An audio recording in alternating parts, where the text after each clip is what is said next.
बहुत समय पहले की बात है।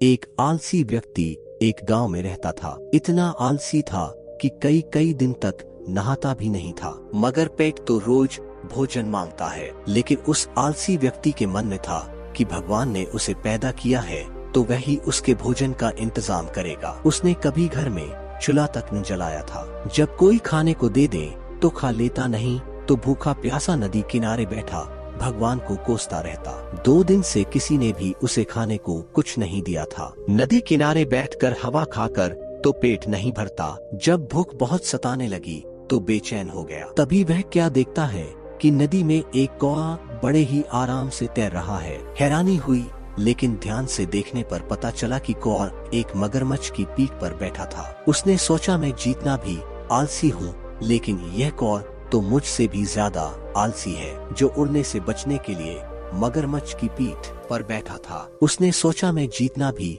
आलसी हूँ, लेकिन यह कौवा तो मुझसे भी ज्यादा आलसी है, जो उड़ने से बचने के लिए मगरमच्छ की पीठ पर बैठकर नदी पार कर रहा है। धीरे धीरे दोनों नदी किनारे पहुंच गए। नदी किनारे पहुंचते ही कौवा उठकर जामुन के पेड़ पर जा पहुंचा और कुछ हो देर में उड़कर आया और मगरमच्छ के मुंह में कुछ जामुन डाल दिए और मगरमच्छ मजे से जामुन खाने लगा। कौवा बार बार उड़ता और जामुन अपनी चोंच में भर मगरमच्छ के मुंह में डाल देता। कुछ देर बाद अपना पेट भर मगरमच्छ वापस नदी में चला गया और कौवा पेड़ पर बैठ जामुन खाने लगा। यह सब देख वह आलसी व्यक्ति सोच में डूब गया। जिसे मैं आलसी कौवा समझ रहा था, वह तो बिल्कुल उल्टा निकला। इतनी बार पेट से जामुन तोड़ उसने पहले अपने मित्र का पेट भरा और फिर अपना। एक कौवे ने उसकी सोच बदल दी। उसने ठान लिया कि अब से वह काम करेगा और सिर्फ अपनी मेहनत की रोटी ही खाएगा।